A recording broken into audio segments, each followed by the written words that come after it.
আসসালামু আলাইকুম ওয়া রাহমাতুল্লাহি ওয়া বারাকাতুহু। সম্মানিত সুপ্রিয় দর্শক, আপনাদের সবাইকে জানাই বিশেষ প্রোগ্রামে স্বাগতম এবং অভিনন্দন। আজকে আমরা সর্বপ্রথম যে বিষয় নিয়ে আলোচনা করব সেটি হচ্ছে আকীদা। সম্মানিত উপস্থিতি, আমরা প্রথম এপিসোডে আপনাদের সম্মুখে বলেছিলাম যে আকীদা কাকে বলে, ওর সংজ্ঞা পুরোটাই পেশ করেছিলাম। তবে এখানে আপনাকে শুধুমাত্র সংক্ষিপ্ততে একটি আমাদের সাধারণ ভাষায় আকীদা বলে কাকে এই সম্পর্কে আমরা জানব। সম্মানিত উপস্থিতি, আকীদা বলা হয় যে আমরা আল্লাহ সুবহানাহু ওয়া তাআলা সম্পর্কে আমাদের ধারণা কি, রাসূল সাল্লাল্লাহু আলাইহি ওয়াসাল্লাম সম্পর্কে আমাদের ধারণা কি, এবং যে আসমানি বইগুলো রয়েছে ওগুলো সম্পর্কে আমাদের ধারণা কি, এই সংক্রান্ত বিষয়গুলিকে আকীদা বলা হয়। এই আকীদার একটি মেন কালিমা রয়েছে যেটিকে বলে থাকি আমরা লা ইলাহা ইল্লাল্লাহ। এটি এমন একটি কালিমা যেই কালিমাটি যদি কেউ পড়ে তাহলে পরে সে ইসলামে প্রবেশ করে, সে মুসলমান হয়ে যায়, তাকে মানুষ মুসলমান বলে থাকে। সম্মানিত উপস্থিতি, সেই কালিমাটির অর্থ আমরা অনেকেই এমন রয়েছি যারা জানি না। তো এই কালিমার অর্থ আমরা জেনে নিই। সম্মানিত উপস্থিতি, এই কালিমা লা ইলাহা ইল্লাল্লাহ এর দুটি অংশ রয়েছে। একটি অংশ হচ্ছে লা ইলাহ, যার অর্থ হচ্ছে নেই কোনো মাবুদ। যতগুলো বাতিল মাবুদ রয়েছে, যতগুলো আল্লাহ সুবহানাহু ওয়া তাআলা ছাড়া বাতিল মাবুদানে বাতিলা রয়েছে, সবগুলি এর মধ্যে অস্বীকার রয়েছে। এবং ইল্লাল্লাহ এটি হচ্ছে এই কালিমার দ্বিতীয় পার্ট, যার মধ্যে রয়েছে কি, যে রয়েছে শুধুমাত্র আল্লাহ সুবহানাহু ওয়া তাআলা, মানে সত্যিকারী মাবুদ একমাত্র হচ্ছে আল্লাহ সুবহানাহু ওয়া তাআলা, বাকি সবগুলো হচ্ছে বাতিল। সম্মানিত উপস্থিতি, এরকমই আজকের আমাদের দ্বিতীয় বিষয় হচ্ছে ফরজ।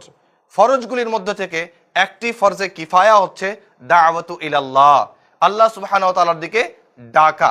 আল্লাহ সুবহানাহু ওয়া তাআলা কোরআন মাজিদের মধ্যে বলছেন ওয়ালতাকুম মিনকুম উম্মাতুন ইয়াদউনা ইলাল খায়র, যে তোমাদের মধ্য থেকে এমন একটি দল বা এমন একটি সম্প্রদায় হওয়া চাই, এমন একটি টিম হওয়া চাই যারা মানুষকে আল্লাহর দিকে ডাকবে। ওয়ায়ামুরুনা বিল মা'রুফ, আর তারা মানুষদেরকে ভালো কাজের আদেশ করবে। ওয়ায়ানহাউনা আনিল মুনকার, এবং অশ্লীল কাজ থেকে বিরত রাখবে। এবং রাসূলুল্লাহ সাল্লাল্লাহু আলাইহি ওয়াসাল্লাম একটি হাদিসের মধ্যে বলেছেন মান রাআ মিনকুম মুনকারান, তোমাদের মধ্য থেকে কেউ যখন কাউকে কোনো অশ্লীল কাজ করতে দেখবে তখন সে যেন তাকে তার হাত দিয়ে মানা করে। যদি তার হাত দিয়ে মানা করা সম্ভব না হয় তাহলে সে মুখ দিয়ে বলে তাকে মানা করবে, আর এটাও যদি সম্ভব না হয় তাহলে সে তাকে অন্তরে খারাপ মনে করবে। ওয়াযালিকা আদাফুল ঈমান, রাসূল সাল্লাল্লাহু আলাইহি ওয়াসাল্লাম বললেন ঈমানের এটা সবচাইতে নিম্নতম দরজা। যদি আমরা হাত দিয়ে মানা না করতে পারি, মুখ দিয়ে মানা না করতে পারি, আর আমরা অন্তরে খারাপ মনে করি, তাহলে সেই ব্যক্তি হচ্ছে ইসলামের নজদিক সেটা হচ্ছে সবচাইতে নিম্নতম ঈমান। সম্মানিত উপস্থিতি, আমাদের জেনে থাকা দরকার যে রাসূলুল্লাহ সাল্লাল্লাহু আলাইহি ওয়াসাল্লামের আদেশ হচ্ছে এই, এবং তার সাথে সাথে আল্লাহ রাব্বুল আলামিন এই উম্মতকে সর্বশ্রেষ্ঠ উম্মত কেন বলেছেন জানেন? সেইটা হচ্ছে এই উম্মত ভালো কাজের আদেশ করেন এবং অশ্লীল কাজ থেকে বিরত রাখেন। এই কারণে আল্লাহ সুবহানাহু ওয়া তাআলা এই উম্মতকে সর্বশ্রেষ্ঠ উম্মত বলে ঘোষিত করেছেন।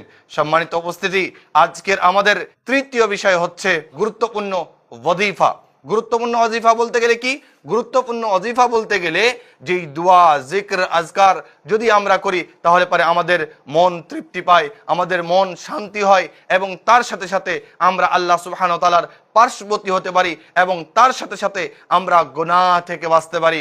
গুনাহ যেমন ভয়াবহ জিনিস থেকে আমরা বাঁচতে পারি কখন? যখন আমরা আল্লাহ সুবহানাহু ওয়া তাআলার জিক্র করব, আল্লাহকে স্মরণ করব। রাসূল সাল্লাল্লাহু আলাইহি ওয়াসাল্লাম একটি হাদিসের মধ্যে বলেছেন মাতালুল হাইয়্যি ওয়াল মাইয়িত, একজন জিন্দা ব্যক্তি এবং মৃত্যু ব্যক্তির মধ্যে পার্থক্য হচ্ছে এই যে তারা দুজনের উদাহরণ দিয়ে রাসূলুল্লাহ সাল্লাল্লাহু আলাইহি ওয়াসাল্লাম বললেন মাতালুল হাইয়্যি ওয়াল মাইয়িত, যারা আল্লাহ সুবহানাহু ওয়া তাআলার জিকির করে তারা হচ্ছে জীবিত, যারা আল্লাহর জিকির করে না তারা হচ্ছে মৃত। সম্মানিত উপস্থিতি, আমাদেরকে সর্বদা আল্লাহ সুবহানাহু ওয়া তাআলার জিকির করা উচিত। আজকে আমরা যখন ফেসবুক ব্যবহার করি, হোয়াটসঅ্যাপ ব্যবহার করি, ইনস্টাগ্রাম ব্যবহার করি, ইউটিউব দেখি, তখন আমরা দেখতে পাই অনেক রকমের দোয়া, জিকির, আজকার আমাদের সামনে আসে। যেই দোয়া এবং জিকির আজকারগুলো শরীয়ত সম্মত হয়ে থাকে না, অনেকগুলি দোয়া, ওগুলো থেকে আমাদেরকে বাঁচতে হলে আপনাদেরকে জয়েন হতে হবে আমাদের সাথে। আমরা আপনাদের সম্মুখে নিয়ে আসবো রাসূল সাল্লাল্লাহু আলাইহি ওয়াসাল্লামের সঠিক দোয়াগুলি।